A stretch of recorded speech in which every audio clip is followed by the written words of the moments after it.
This is the I Read Comic Books podcast, the very best podcast for regular comic book fans. I'm your host, Mike Rapin, and joining me this week, two hard-to-read lenticular comic book covers. This week, I'm joined live on twitch.tv by the one and only Danny from the Next Issue podcast. Hello. And our good pal, Zach McCrary. Ahoy, hoy. Thank you both for joining me this week. I'm very excited to be back. It feels like it's been forever, even though I just recorded a show last week. Today has been one of the longest days I've had in a very long time, as we have been, dare I say, extremely busy planning for what 2026 is going to look like for IRCB. It's a Sunday, and I feel like I worked an entire business day between planning for IRCB, shoveling my driveway, playing Pokemon Go. I mean, it's been a busy Sunday. So I hope you guys are doing well. But I don't know, maybe I shouldn't talk about this stuff now. I can talk about it later, maybe in the post-credits. For now, I have two legally mandated questions. That is, how have you been? How have you comic book? Oh, actually, no. Sorry, it's December 14th. I just realized I have an announcement. If you haven't finished the 2025 reading challenge and you're listening to this episode live, I want to say hello. Thank you for listening to this episode live. You have 2 days left to finish it. You have 24 books we asked you to read this year. If you finish it before December 16 or on December 16, we're not keeping that close of a count. You can help us pick the book that we're going to read in January here on IRCB. You get to pick it, and we will read it. So make sure to do that. 24 books in 2 days is not impossible as far as I'm concerned. Go to our Goodreads, check that out. You can get all the rules there. There's a link in the show notes. But for now, I need to get into my legally mandated questions, like I said, and that is asking you both, how have you been? How have comic books been? Today, we're talking about a very specific thing. So, Danny, tell us what we're talking about and tell us what you've been reading. We are going to be revisiting the New 52 in all its glory, ? I mean, kind of. Yeah. Before I get into that, I do want to answer the first question. I've been pretty good. It's been a fun weekend, a lot of comic book stuff. Locally, we had a show at something called the NTX Arena, which is a show that started off just as a trading sports cards card show, and it has grown so large that they are, I guess, able to make a deal with this abandoned mall where it takes place, and now they've kind of converted an old JCPenney into this NTX Arena for their card show, and now they also have comic books there, and they had John Romita Jr. there over the week, this weekend. What? And I was like, well, I'm not doing anything. Let me go see John Romita Jr., see how he's doing. And that's so cool. Yeah, the show was very surprising, actually, that there was, sports cards are very intimidating. And you walk in and it's all sports card right in your face. But once you get past that, on the edges of that, past the tattoo part, the tattoo booth, because apparently that's a... Apparently, that's a thing that people want to do while they're there. What is happening in Texas, man? I don't know, man. This is very interesting. I mean, this is a great reuse of space, right? Take an old abandoned mall, turn it into a hobby space-ish, kind of. Yeah. That's awesome. That's so cool. Sorry. Yeah, no, I had a great time. I got to see John Romita Jr. We talked a little bit about the Daredevil Man Without Fear series that he did, that the original Netflix show was based on. Yeah, I mean, it's great. Look, I say a lot about his current work, and he says a little bit about that too. He says Al Williamson, his inker in that book, is the reason that book looks the way it does. But yeah, he's great. He's a nice guy. So that was fun. I picked up a bunch of comic books for $25, and it's a big pile of books that I just covers that I wanted and stuff like that. So yeah, overall, fun little show. I was very unexpected. I love the kind of throwback feeling because the night prior to that, I had the biggest throwback feeling with the book that I picked for this topic. And there's no way we can encompass the New 52 into one show, but sure, yeah. I think we each picked a different book to try to highlight the craziness that this was. So the book that I picked was Forever Evil. This is a 7-issue series written by Geoff Johns with pencils by David Finch, inks by Richard Friend, colors by Sonia Obeck, letters by Rob Lay. This miniseries, plus a large number of tie-ins, including 3 different miniseries called Forever Evil Argus, Forever Evil Arkham War, and Forever Evil Rogues Rebellion, along with Forever Evil Blight, These were all, so I only read the main series, but I could have Yeah. gone deep. I could have gone Sure. 5 series deep into this. So for anyone that's not familiar with this, let me give you a little bit of the setup. After the New 52, this was kind of like one of the bigger events that rised out of that. Yeah. They had been seeding the idea of Pandora's box throughout a bunch of the issues in the New 52 Okay. from the beginning, which this all led to the Trinity War, which was the Justice League Dark, and the Justice League of America, which was working for the government at the time. And through all that chaos, the villains, or I guess, yeah, the villains of an Earth 3 came through a portal, and they kind of took out the Justice League, and that's the setup for Forever Evil. The crime syndicate coming through. It is very complicated. It's kind of hard to summarize. I'm even skipping some of my summary because it's so long. Yeah. But Here's the thing, though. That summary, though, it encompasses a lot, and it somehow is cohesive into like a really, really good book, man. yeah, Agreed. yeah. So if you want to check out the full summary that I have, you can join our Patreon. One of the tiers gives you access to the notes. So yeah, it's a lot of hard work. But Forever Evil, let's talk about that, because this book poses the question: what if the Justice League was trapped inside of the Firestorm Matrix, so there was no one to defend the Earth? Sorry, like it doesn't matter where they're trapped, but the fact that it's the Firestorm Matrix just tickles me. And so the only one that was not trapped in there was Batman, because you gotta have somebody to try to do something about it. Now the crime syndicate, after they kind of take over, and the crime syndicate is just made up of different versions of like the heroes that you probably know from the Justice League. You have Ultraman, Superwoman, Owlman, Johnny Quick, Power Ring, which would be later on the reason that we get Jessica as one of the Green Lanterns, which was probably the best thing to come, one of the best things to come out of this, and also Deathstorm and Atomica. But in this book, the main notable things are Lex Luthor becomes the protagonist of this book because he is the one that kind of has to assemble a league of his own to take these guys out, right? He hates Superman, but the thing that he hates more is him not being the one to take out Superman. And now Ultraman has been doing this. Now, this is an Ultraman that gets his powers from like just snorting kryptonite, which is insane. Like there are panels where he's literally crushing it and just like almost doing lines with it. And I'm like, holy crap. So that was the New 52, and that's the New 50, that's probably how the New 52 also came about. But yeah, he starts assembling a team, including his own version of Bizarro that is just a undercooked clone of Superman. We also see Batman and Catwoman, who are trying to rescue Nightwing. This is the book that also outed Nightwing. I have a list of like the biggest trappings of this. But it all kind of comes together as these villains. Look, a lot of the villains, from the Earth, they don't want to. They just want to get rid of the Justice League. They don't want to destroy the Earth, right? They need a place to live. So the fact that these other guys from the crime syndicate have come to this world and taken over and just destroying everything. The other thing is that we don't know that the crime syndicate is actually running away from something, but that's for a whole different. That might have to be a part of the sequel episode of this. I could not go into all those details.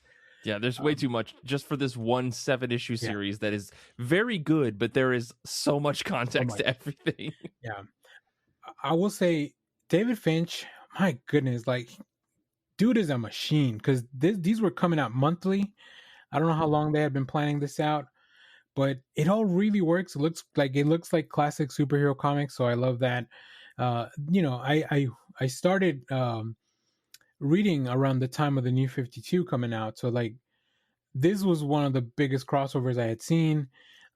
We got the Villains Months covers out of this, and the lenticular covers, and like every gimmick they could throw at us. But overall, like, this story itself is pretty cool. The heroes that are left, the Teen Titans, which was a whole new iteration that was being led by Red Robin, aka Tim Drake, which is my favorite Robin. So I was very happy about that. They're the ones that kind of have to take up the mantle. Nightwing is unmasked. Yeah, there's a lot going on. So let me give you the highlights here, and then I'll let you guys chime in because I feel like I've been talking forever. But it's just so exciting to kind of go back and try to explain this to someone that you guys have context. So I wonder how people that maybe don't have context that are listening to this, I don't know, maybe they think I'm just making all this up. But in these 7 issues, we have the unmasking of Dick Grayson. So this is what reveals his identity to the public, and that's the reason that he eventually has to go join that Spiral spy organization on an undercover mission from Batman, which gave us Grayson, which I think Tom King kind of killed it on that series. That was kind of some of his first work. Yeah. We also have Ultraman moving the moon to block out the sun because the sun affects him negatively, unlike Superman.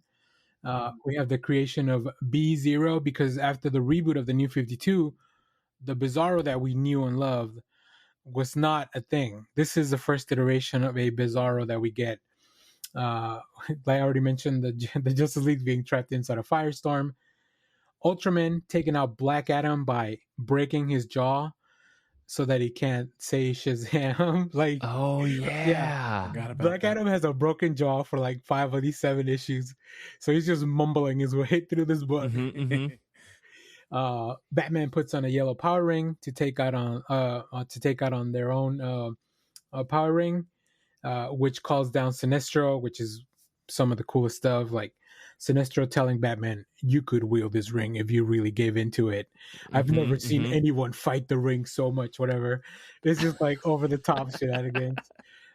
We see that Alexander Luthor from the other dimension is their version of Shazam. Superwoman has a love triangle, making 3 different people believe that the baby that she's pregnant with is theirs, which feels very soap opera. And then like Sinestro, and I put Sinestro crushing hard on Black Adam because I think they were like, he keeps admiring how good of a leader of his country he is. Like Sinestro's Mhm. all about that. So I think the way to Sinestro's heart is by being a dictator.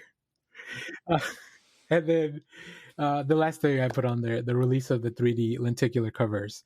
Ugh. Um, it's a bonkers event, but it's so much fun. Damn it. I remember someone challenged me to read this. This was probably a few years after it came out, right? Because this came out a little bit later. 2013, 2014, I think. Yeah. Yeah, so I think I read this in 2015 because I was definitely living in Brooklyn at the time. So I think somebody at Comixology was like, just give it a try. Like, what's the worst that can happen, right? And I was like, okay. I think someone had comped it to my personal account or my work account or whatever. So I was like reading it, and I remember just being sucked in. Like, I really didn't know much about the New 52 because at the time I was very much an adamant like, I'm not going to read any of this. And I'm sure that if you go back to like some of the earliest episodes of IRCB, I think I probably talked really fondly about this, and I have talked about really fondly about this since then because it's such a compelling, interesting story. It flips the status quo on its head. You're like, if you take out the, I love a super villain that's does something strictly for spite, right? Like Lex Luthor is my Doctor Doom for the DC universe, right? Where he's like, no, I'm the person that should be taking out Reed Richards. I'm the person that should be taking out Superman, right? Like, I love that idea. So this book checked all these boxes that I didn't think I needed checked to make me like it. And I think what's really funny is I think on the episode we did earlier this year in August, where Brian and I kind of talked about the Ultimate Universe 15 years later, 10 years later or something, I was talking and just complaining about how abysmal David Finch's art was, right? But in Forever Evil, his art is so good. So I don't know what changed in the time between those two books, but yeah, this book freaking rules, man. It is one that to this day I recommend to people. Just I'm like, go in blind. You're gonna have a good time, right? Because you can roll with so many punches and still get the core of the story. It's so fun.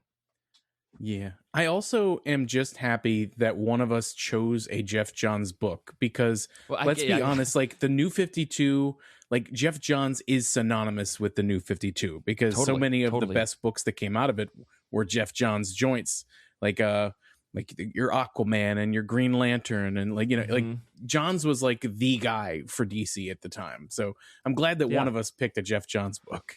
I mean, I was very close to picking, the New 52 Batman, right? Like, how do you? I mean, talk about a run, right? Yeah, sure. And these are like pillars of the New 52, right? Like, I think we're going to talk about another one in a moment here, but like, there are books when you think of the New 52, and we're not touching on them today, but I think we recognize that like the Aquaman run is like iconic. The Batman run is unbelievably iconic. Launches Scott Snyder to echelons that we will never ever see him fall from. Right?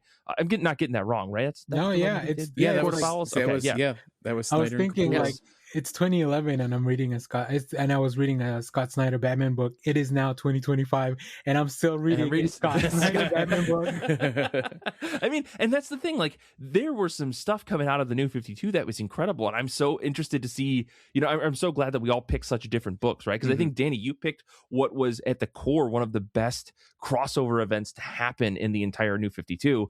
And then we're, I think I at this point I want to move over to Zach to ask how you've been and what you've been reading, because I think like now we're going to get into the outside of the New 52, So tell us how you've been, what you've been reading. Well, to like bounce off what you were saying, like I almost chose the Throne of Atlantis. I've talked to you guys about it. I almost chose the Throne of Atlantis, the Aquaman Justice League crossover, where like I believe that book actually brings Aquaman into the Justice League, because in this world we've got a very young Aquaman who's kind of outside of on the fringes. And what I loved about that was that the New 52 made Aquaman cool again for the first time in a long time. You know what I mean? Like Geoff Johns really turned that around for that character, and it made me a fan of Aquaman. So yeah, like totally everything you were saying, I'm on board. But I'm great. We had some snow, and it was nice, like thick packing snow, because we didn't get any of that last year when my son first moved to America. So this year we got to make his first snowman, and it was a ton of fun just getting out and building a snowman. It was so much fun. But yeah, so I'm in a great mood, and comics are great as always. And I chose for this, since I couldn't find my copy of Thrones of Atlantis, because I think I loaned it to someone who I've never seen again, and so I'm gonna have to rebuy it. Rest in peace. Rest in peace. So I chose another one of my favorite series, and this is another instance of a character that the New 52 helped me fall in love with, and actually Stephen Amell also helped me fall in love with, because at the time the show Arrow was hot, and I wanted to read Green Arrow. So of course I went back and read some old Green Arrow stuff, some Mike Grell stuff, but I remember talking to my guy at the local LCS, and I was like, how is this Green Arrow book? And he basically was like, well, it's kind of shit up until issue 17. Jump on there.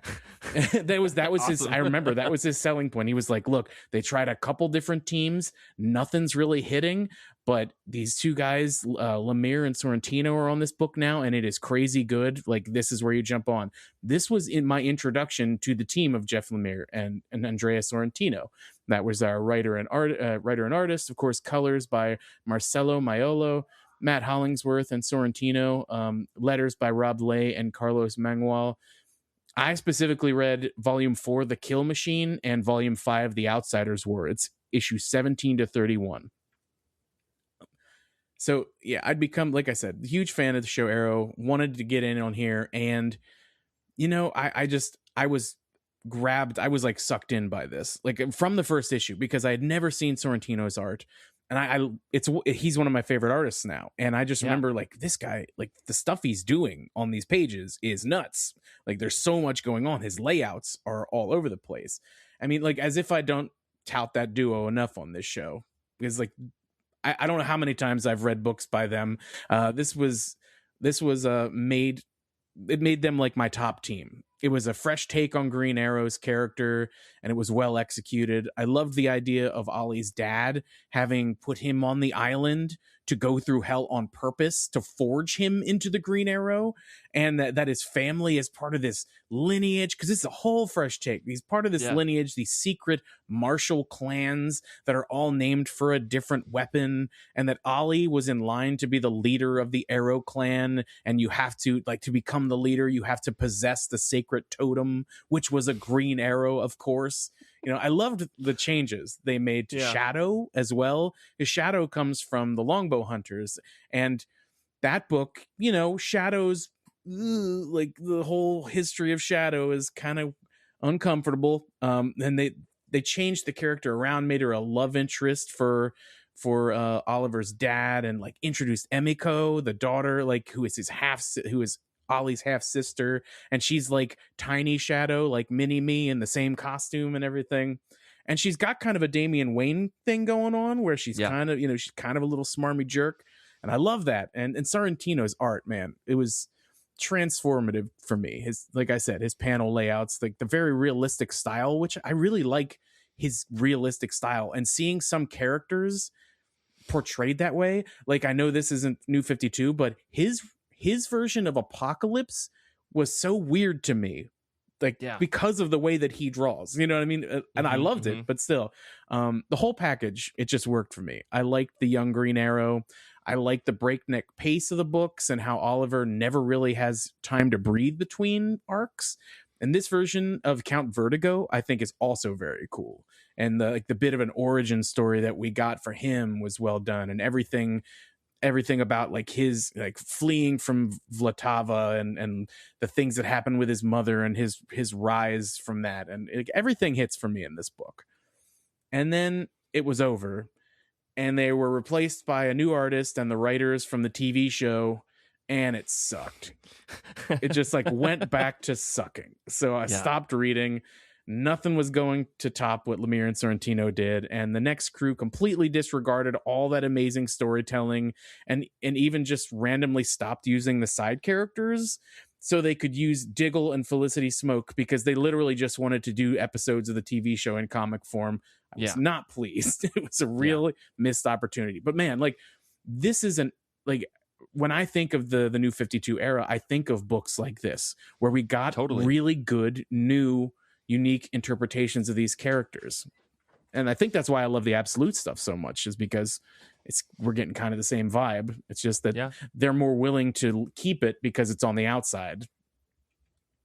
I mean, it's interesting that you brought this book up, because I think this is one of those books that Nick for years was like punching down my throat. Like, of course, me and Nick. This is the thing. It's so funny. I think you and Nick have such similar interest in comics. It's so funny because I remember this being like the book that Nick, like, even to this day, I think Nick's profile picture on his Facebook is a clip from, or a screenshot from one of these books, man. Right? And I remember Nick trying to convince me to read it, and I finally did, and I liked it a lot, right? But I think it's so funny because I think this was the book that set him down the path of like, I need to read everything Geoff Lemire has ever, done and will ever do. Yep. It's so funny because I think this is the book that really brings it to people. At the same time, he also is doing Animal Man for the New 52, and Animal Man is like one of the most groundbreaking books, in my opinion, absolutely, like, that came out of this series. And it's very funny that you read a Geoff Lemire book, because I also read a Geoff Lemire book, and I had a very different time compared, because I think, like you said, this Oliver Queen it's such an interesting, it's such a like strong comic book for the time. I think coming out of that previous run on Green Lantern, Green Arrow, I've heard so many bad things about it, and then Lemire shows up and it's just like, we need to fix this series, and does a great job. Danny, did you read this book? I assume you read this book at some point, right? So this, interestingly enough, this was not something I read immediately. I actually went back to read this after reading other Geoff Lemire and Sorrentino things. And I think the thing that stood out the most to me is that, as great as Sorrentino's artists, in this one I feel like they hadn't fully unleashed them, because he still had to kind of abide a little bit by the DC house style, right? Because you look at this and you look at what's the comic with the red barn door, Gideon Falls. Gideon Falls. Yep. And it's like completely like there's hints at what he's doing in Gideon Falls in this Green Arrow series, but it's not. Also, because somebody else is doing the coloring for him, it looks very different, and it's a very different tone because it's a superhero book. But I love the stuff with the clans. Like, there was a Bat clan, and I was like, oh, very excited, because that all kind of came back and tied into Batman later on. And it's all stuff that was set up from like even Grant Morrison's run. Like, it's that same kind of stuff. And then I think Oliver looked really cool, because I don't know that they wanted to make him look kind of like Stephen Amell did, but he had the short hair and like he didn't have the goatee and he didn't have the goatee, so, which I love that when you get his about. People were like, where's the goatee? Whatever, like that's not a good, like it's not a good look maybe for 2011. So it's what he. Well, I love that when they introduce his father. Then his father has the classic goatee. Yeah. Like, here you go, nerd. Shut up about the goatee. But yeah, it's a great run, and they are a great team. And you're right. If you ask me about the Green Arrow New 52, I only remember the Lemire Sorrentino stuff because I tried reading the other stuff. It just either it didn't stick in my head, or maybe I just didn't put up with the rest of it. So. Interesting. Yeah. Paul G in the chat is saying 1,000 Ink Stains, which is Lemire's, I think, autobiography or memoir book that he came out with. Oh, yeah. Has some insight into the New 52, working with Sorrentino and so on and so forth. So I really need to get around and read my copy of that. It's somewhere around I have here. a little note, but I want to hear from Mike first before we get into that. So. Okay. Yeah. Stay tuned, Paul G.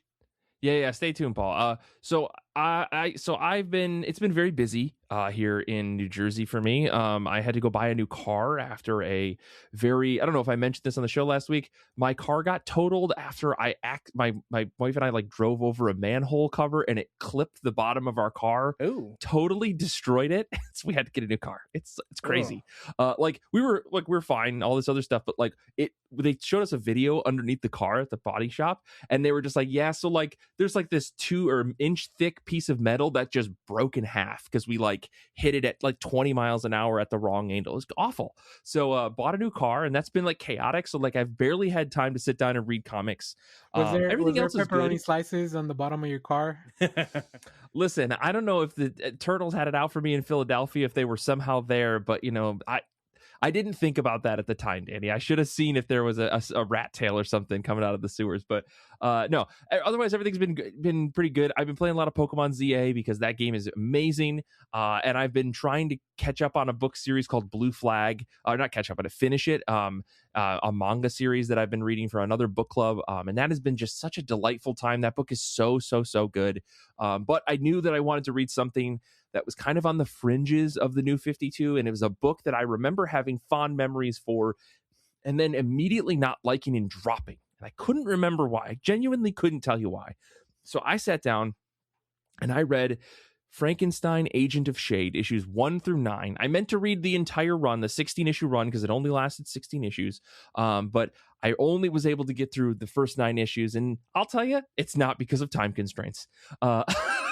I definitely could have and should have gotten through this, but I sat down to read this. This is by Geoff Lemire and later by Matt Kindt, which is crazy that these two followed each other on like the same series. The pencil work on this book was by Alberto Ponticelli, inks by Alberto Ponticelli, and then later Walden Wong, and I'll touch on that later, and colors by Jose Villarrubia.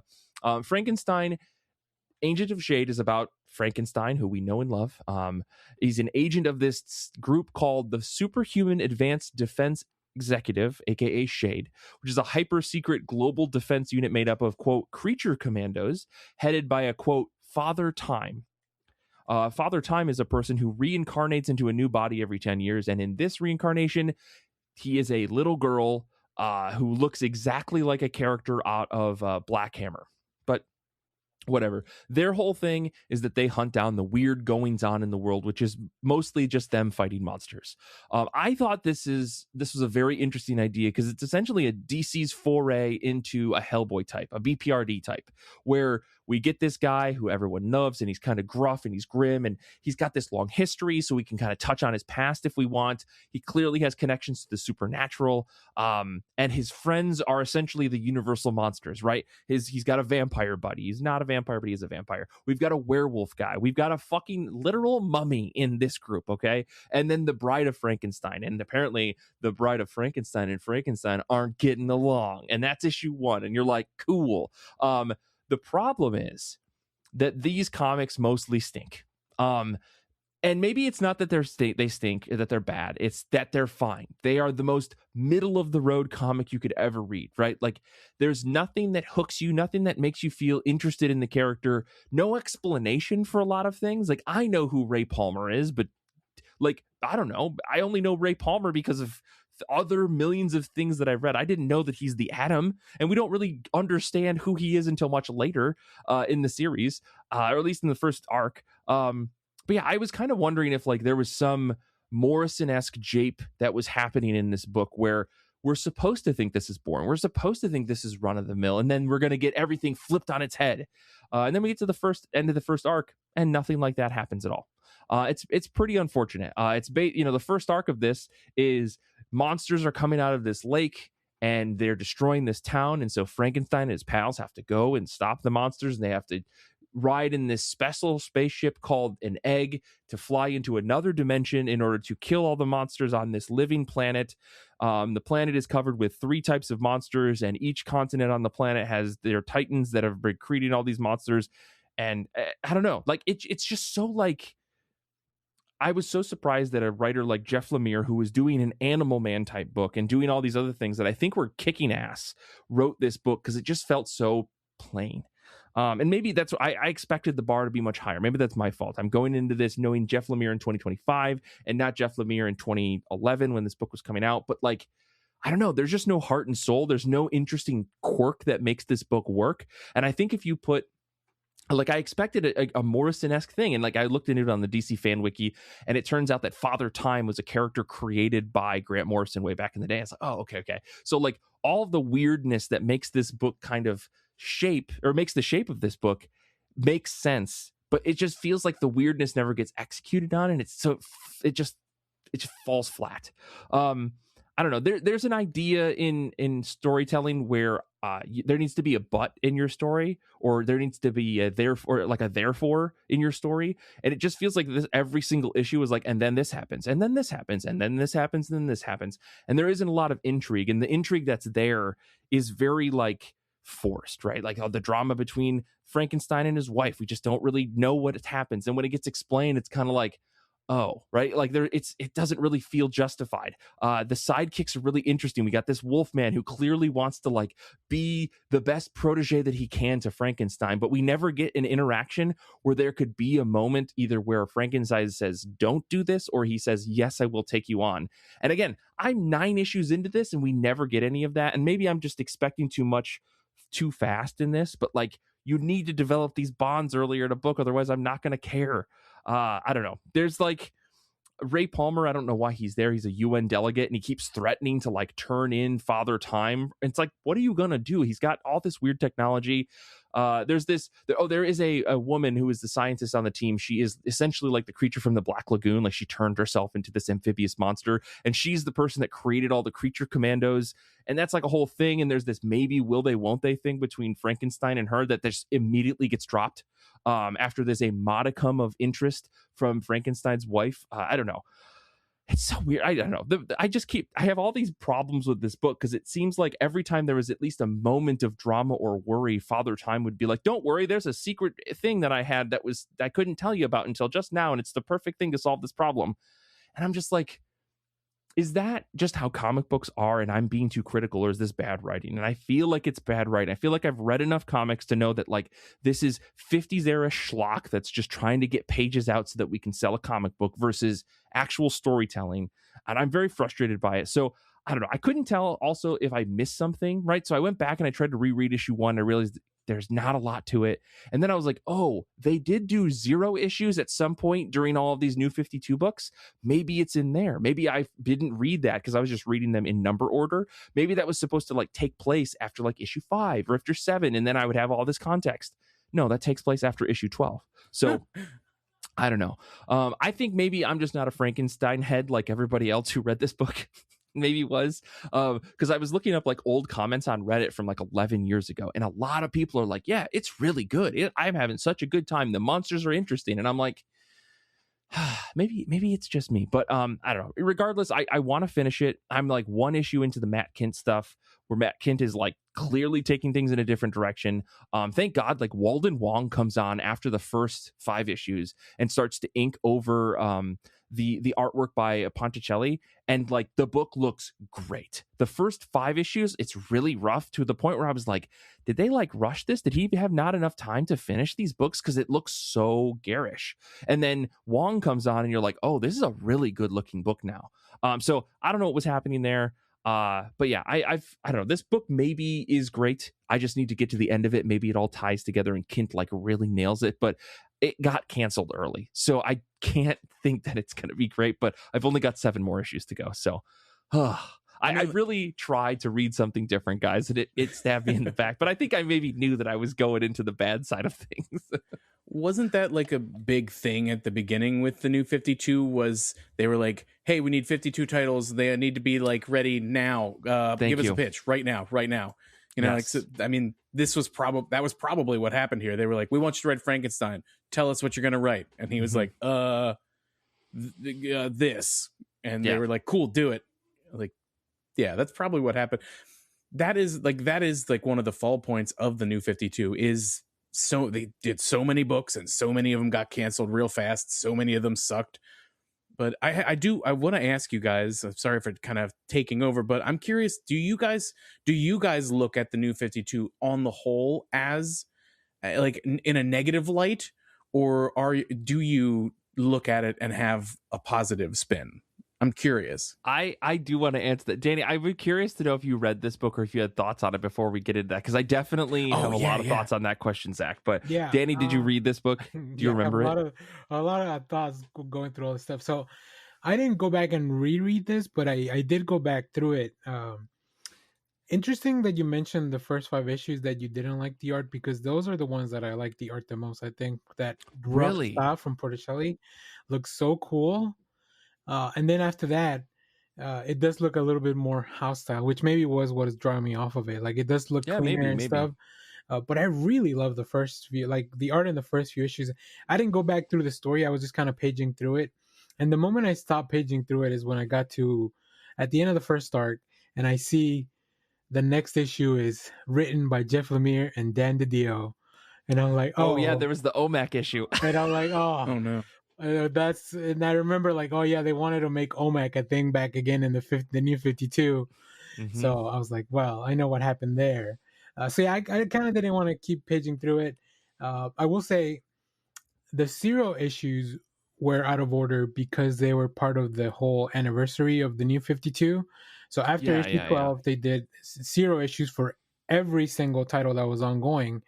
I think there was only 1 or 2 titles that actually launched from that in the second wave of books. So that's kind of why you should read them.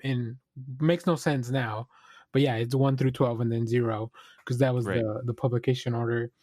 And I remember this book was interesting, but I have a little bit of and maybe we can go over this when we look at some of the larger themes of this, or maybe we can kick that off with here. Yeah, this is a perfect since spot. We're talking Geoff Lemire, because before we go into more stuff. So Geoff Lemire during the New 52 wrote Animal Man, Green Arrow, Justice League Dark, Justice League United, Frankenstein, Agents of Shade, Future's End, and Superboy. Those weren't all concurrent, though, were they? Not all at the same time, but all throughout his tenure in DC. Yeah. Those are the books that he wrote. And I think the team books, to me, felt always like the weakest ones. Like Animal Man was a banger. Green Arrow was a banger. I did not enjoy Justice League United like as much. And I don't know why. I don't like, I mean, he was using kind of smaller characters too. Like, yeah, maybe that was part of it. Mm-hmm. But then... And I'm glad that Paul mentioned the 10,000 Ink Stains, because my question was, did writing all these titles lead to the creation of Black Hammer, which came out in 2016 once he was done doing DC stuff? So, and maybe he talks about it in that book where like, yeah, I did superheroes for so long that I maybe eventually he wanted to do his own. And you mentioned one of the characters from Shade looks like a lot of stuff from Shade gave me Black Hammer vibes. That's when I wrote that in my notes as I was going through it. So I mean, you can definitely sense a little bit of that. I think, like, you know, if you look at Black Hammer, like Jaissle piece, we were talking about like, what are we going to do for Patreon next year? And I was like, Hellboy, but now I'm like, do we do a Black Hammer? Like, let's just Black Hammer, like just go hard. There's less of right? it, so There is less of it. Yeah. And I think like it's interesting because I think what Lemire does in Black Hammer is so like he's trying to tell a compelling kind of cosmic multi-dimensional story, but also like totally punch the idea of superhero comics in the gut, like, and like make it fold back in on itself in such an interesting way.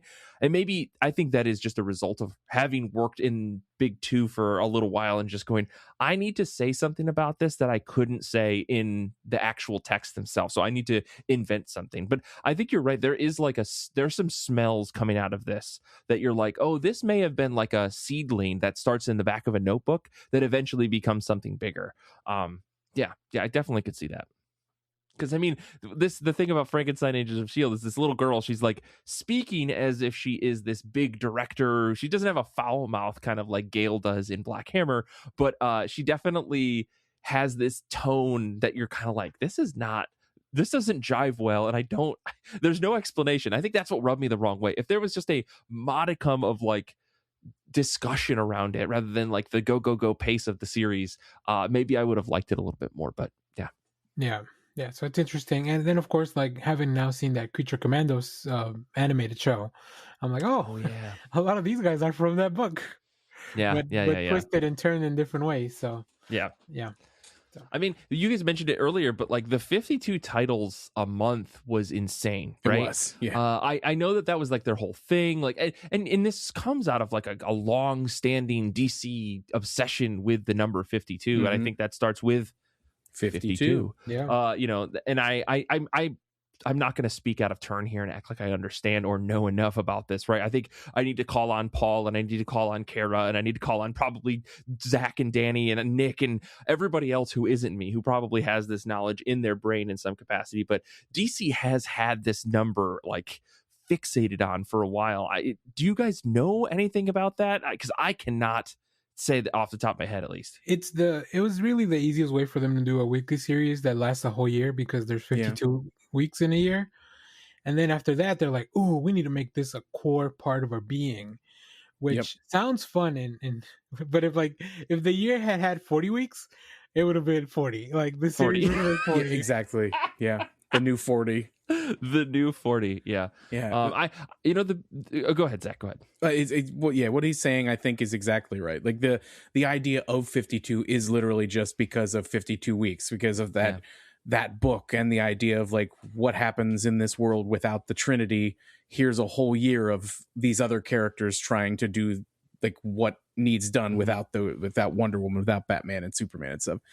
And then because they wanted to jump into something new, they were like, hey, this is our thing now. We've got Crises and we got 52. Let's do it. 52 Patreon series? What? Let me write that down. Listen, I'd be down for that. That made me a Booster Gold fan and a Black Adam fan. Listen, you guys could do anything. Honestly, anything's possible. Okay, we did a issue by issue saga series. We could do an issue by issue new 52 series. But Zander is pulling out a sniper rifle. You're gonna see a red dot in the middle of my forehead in a second. One of the things though that I remember a lot about the new 52, and I remember because this is like when it first happened, I was still living in Michigan, I was still shopping at my comic book shop, and I remember it being such a big deal that 52, or that all these new comics were coming out, and DC was breaking the rules, and they were going to do day and date release with digital. They were going to publish things on digital through Comixology, and you could get it at your shop on the same day.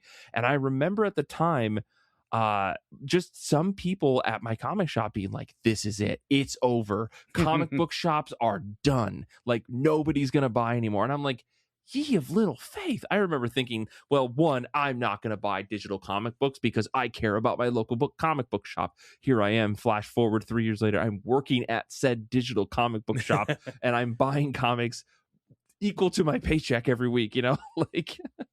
But yeah, I remember that being such a big deal. Do you guys recall what it was like in 2011 when DC was threatening to do all of this?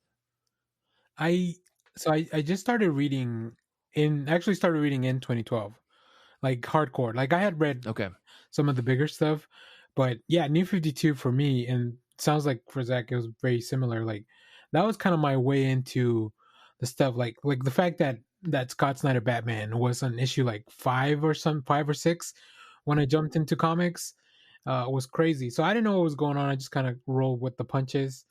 But it was cool because as I was looking for like guidance on this, I found IRCB because I was looking for a podcast to listen to about it. And you guys, hey, look at us. You guys covered New 52, not every episode, but it was kind of the stuff that was hot at the moment. So you guys were talking about it. Yeah. So I look back at the New 52 very, very fondly, but I was never like, digital comics was a thing that I was like, not, I don't know. I like my physical stuff. I still like my physical stuff, even though now, because of all the just comps and review stuff, like I read most of my comics digitally. There's just still something about that ritual of like going to my comic book on Wednesday. So yeah, I don't know. I think it's gonna take a little bit more than this gigantic digital empire to get rid of comic book shops. I know. Listen, Amazon has full control over this, and I think that comic book shops are doing okay. Yeah. I mean, there's a whole other discussion we had about that, but like, I remember that being like, the world is ended. Like, everyone's heads were on fire about it. I don't know. Rorschach was his end is nigh sign at the comic book store. Exactly. That was a huge topic of conversation at my LCS. It's like, because the guy that owned my store was very outspoken on everything. And so anyone that would come in, if they asked about New 52 stuff, he would go on a rant about how, like, you should buy them from us. Don't fall into this because it's going to ruin comics, like all that kind of stuff. And he was very pissed at DC Comics. Right. And it was the sky is falling kind of thing. Yeah. But yeah.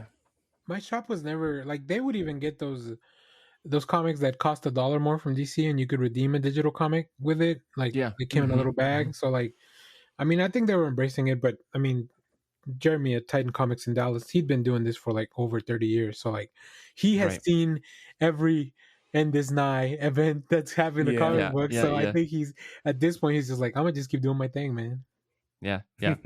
Well, I remember that being kind of a thing. I mean, the other stuff that I remember from the time is the Lego covers. Do you guys remember the Lego covers when they did that? Like, and the villains month that they did, like all the special villains covers that they did. Which I mean, DC became like, they like really brought back variant covers like that spread beyond the subject matter, like in a big way. And I think like eventually you see Marvel following suit. Like, I don't know.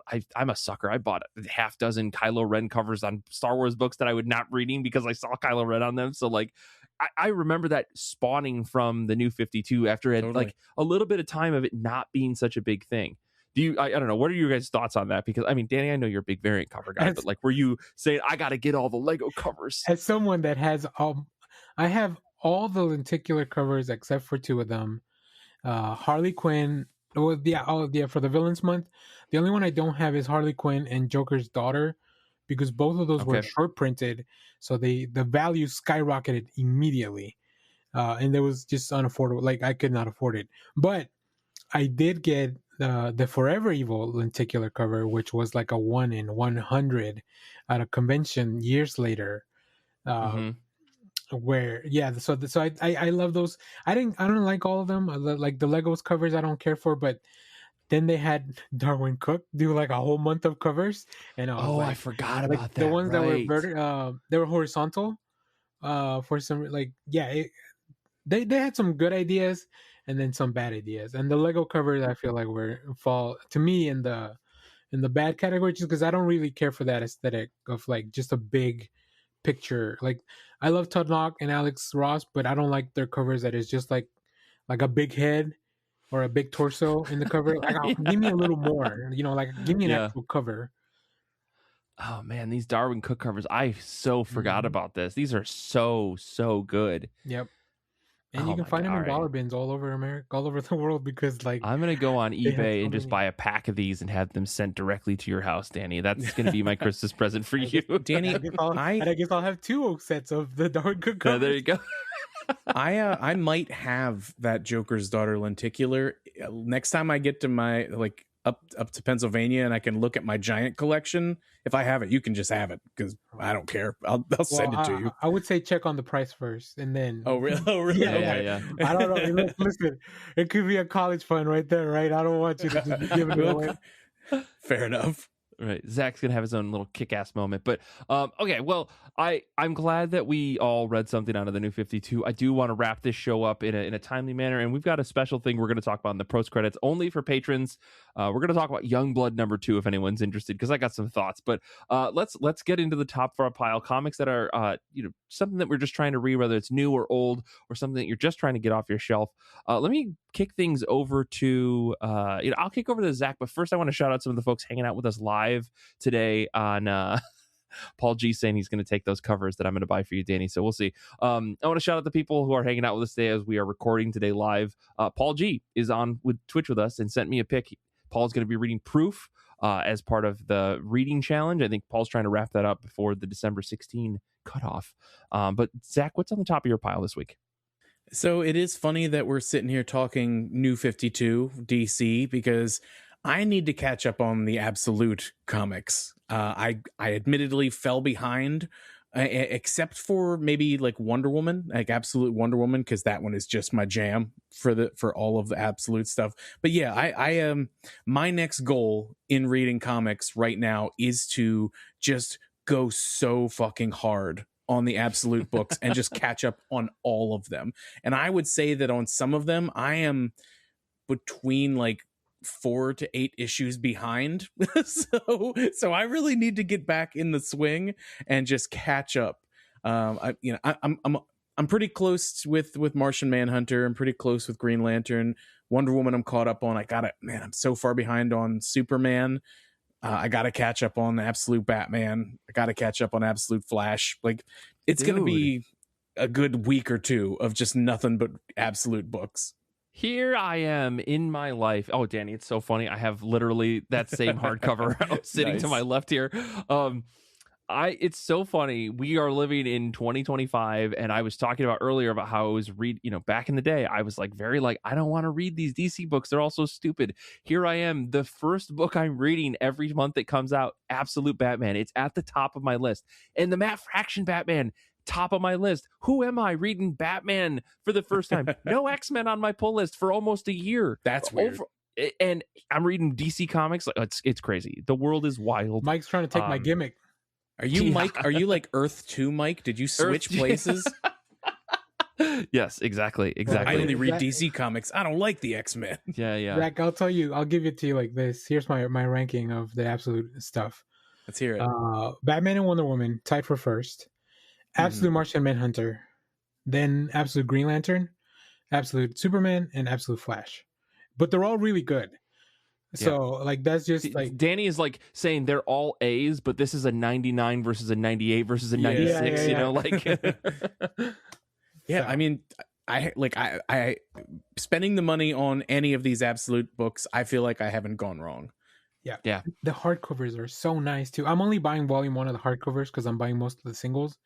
But they're so nice. I'm in the same boat. I'll probably buy both for Absolute Martian Manhunter because I think that's going to be the whole run. But I'm right there with you.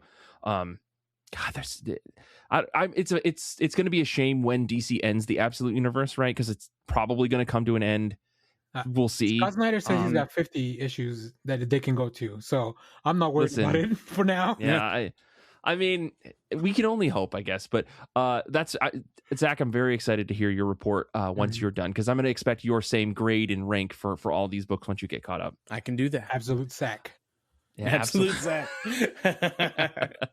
Well, let me talk about a book that is on the top of my pile this week. I am going to be reading, Paul, I just keep calling you out. I'm sorry, but I appreciate it. I'm going to be reading Space Captain, Captain of Space. This is by Chris Baldi. For those of you who don't know, this is a 242-page space epic that sees the last man of Earth trying to make his way back home. The art looked great on this, and Paul, who is in the chat today, recommended it. Usually when Paul recommends a Kickstarter, I go, okay, I got to check this out in some capacity, whether or not I actually go with it or I just get the digital, whatever. But I'm really glad that I backed this one. I got the physical book because if I'm not mistaken, I don't think it's actually here, but I have a digital copy. I don't know. But I think I have it in some capacity in the realm in which I can read it. I got my Kickstarter digital rewards, though, and in there was a pack of Baldi's other comics, and I was smitten by this book, the small little book that he wrote called Would You Mind Waiting a While? It's the nicest, saddest book that I've ever read. I decided to read through this the other night, just like because I was looking for something that wasn't Frankenstein, Agent of Shade, quite honestly. And the story follows a robot on a planet who is trying to study the rocks of the world, but it came here with a cadre of other robots. As they slowly break down, they would stop and ask each other, would you mind waiting a while? And it's really short and it's heartbreaking and it's beautiful. And I was like, oh, this Chris Baldi guy has got something going on. I was like, I have to read the book that I actually backed, because I read a couple of the other digital books. They were great as well. But yeah, I really think if you want something cute and fun, check out Baldi's books. I'm going to be reading Space Captain, Captain of Space next, but you should go check out his Etsy, get copies of his other books. They're absolutely amazing. I'll put those in the show notes for this week. It's just a great title. I love that title. I know, much. Right? It sounds so fun, and I think the art style really matches. Like it's like this old, almost like 60s era Hanna-Barbera cartoon style. It's really, really cool. I think it's going to match the vibe. So you sold me. Very excited to read that. But Danny, why don't you round us out with what's on the top of your pile this week? Sure. And just real quick, since we're giving Paul shout outs, I think we recently unlocked achievements on the Discord. I think I think Paul might have earned an unofficial achievement of like Kickstarter sommelier or something that, because every time I go into that Kickstarter crowdfunding channel, I'm like, damn, man, don't click on that because you will buy it. Don't click on that because you will buy it. Listen, shout out the IRCB Discord. It's like where I find all the best comics in the world. Yeah. So, but I want to another quick shout out to a book that is very fun. It's not on the top of my pile because I have read it already, thanks to Kyle Starks. I got to talk to Kyle Starks a little while back in my channel. Wonderful video. Danny, I'm gonna plug your own video because that was such a good interview that you did with him. I'll put a link to that in the show notes too, because Kyle's great, and two, I think you asked him all the right questions to really, really sell this book. So I've gotten pretty lucky that I've gotten to talk to a few creators this last week. And I also talked to Ethan Parker and Griffin Sheridan, who are doing a bunch of books, including Marvel Zombies. So but I do it selfishly because I'm like, I just want to talk to these people, but I hopefully that resonates to the conversation that we're having here. So, but anyways, the book that I want to plug from Kyle Stark that's coming out this week, Wrestle Heist #1. The pitch for that is more. This is all done by Kyle Stark. So he's drawing it. He has a colorist, Vladimir Popov, but other than that, he's lettering it, he wrote it, and he's drawing it. So it's in his own style. It's about the pitch is, this is for the wrestling insiders. If after the Montreal screw job, Bret Hart decided that he needed to pull a heist and rob WrestleMania, that's the pitch. Yes, such a great pitch. It's going to be a 5-issue series, but yeah, Kyle Starks. It's funny, it's quirky. The art for him, it's also very special to his own style. Like Kyle has a very distinct style, which may not be for everyone, but I really enjoyed it. So, but yeah, I just want to plug that in. But since I have read it, I could not technically or legally put it at the top of my pile. Thank you for respecting the law. I am the law. Yeah. Otherwise, our Paul is gonna come in and hit me with the lawmaker. The book that I has on the top of my pile is called The New Space Age #1. This is from Mad Cave Studios. Mad Cave doing some really interesting stuff all throughout the year. Totally. Yeah. This is written by Kenny Porter with art by Mike Becker, colors by Kevin Beto, and letters by Buddy Bodine. In this book, disgraced astronaut Mark Mitchell has only ever had one true mission: to find his little brother Joey. And if you're doing a story about siblings, like I'm already in, like that's a big hook. Joey was abducted by aliens from a crop circle when they were little, but when Mark's hotshot piloting gets him grounded and the last of the public space program is defunded, Mark loses his only means to finding Joey in space, until Mark's homemade scanning rig discovers the shocking truth about these crop circles. They're actually instructions for space travel. Boom. Like, I don't know what to tell you. Like, Kenny Porter's such a cool guy. He wrote Superboy, Man of Tomorrow. He wrote the DC Mech, where the Justice League, they all got their own gigantic mechs. Yeah. Oh my God. He wrote the Schlub, if you want something that's a little bit more weird and funny. So I know he has a good style for action, for comedy, and a little bit of heart. So I don't know much about Mark Mitchell and the art, but the cover looks pretty cool, and the premise seems really cool. So I'm pretty excited for this one. Like I said, Mad Cave, they are just doing fun stories. And the best thing about Mad Cave, I think, right now is that the series ends, like, let's say a lot of these are miniseries with 5 or 6 issues, and the trade paperback is out like in a month or a month and a half. So like they know that they need to capture both people that are buying single issues and people that are buying the trade, and they don't want to lose that momentum. So if you don't catch this week from Kenny and the team, you can probably see this in like maybe 6 months or so. Pick up the collection. So that's really cool. You're 100% right about Mad Cave. Like I have found myself reading so many Mad Cave books this year, and they've all been so good. I feel like they've really been pushing the bound. I think they filled the gap that like Aftershock and a couple of other smaller publishers that have disappeared has like filled up, and I think that's great. Like I think there needs to be a non-image, very wide publishing like company out there, and I'm glad that they've done that, because unfortunately I feel like Vault has kind of fallen off of the wayside, and like I said, like Aftershock disappeared because of bankruptcy issues. Does Avatar still exist? Avatar Press? Avatar does, but like they're in like so many weird holes right now. Like Kieran Gillen has said that he's got like his last arc of Uber ready to go, but like Avatar's just in like a hectic state. And there's a bunch of other places that are kind of just like falling off. And I mean, like there's Silver Sprockets out there, but they're publishing a different type of comic than like what Mad Cave is doing here. And I think like Dark Horse also kind of publishes these books, but they're a little bit like higher. Like I like this, I don't want to say lower tier, but this like more entry level spot for comics, right? These publishers are finding a nice balance between like some franchise stuff, because Mad Cave also published all the Speed Racer stuff. Oh right. And then having like these weird, like The Devil That Wears My Face from David Peppa was like, that was through Mad Cave. Oh my god. They're finding a good balance of like a flagship book that'll keep the business afloat, and then letting creators do like really cool things. So very excited. You can, when you spend $20 or more on Speed Racer stuff, you will get a bandana with your order from Mad Cave. So like a Speed Racer. Hold on a second. Am I buying Speed Racer comics from That's awesome.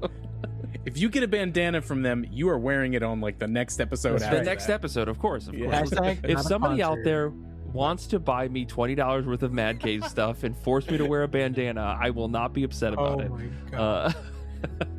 Send me a PayPal at ircbpodcast@gmail.com. But that's very exciting, Danny. Let us know how that book goes for you. I need to reach out to them to see if we can get some of their folks on the show. I know David Pepos has been on the show before, but maybe some other folks in the future could be fun. But okay, well, I think that's where we're going to wrap up today. I really appreciate the discussion here today. I hope everyone out there live on Twitch enjoyed the conversation today.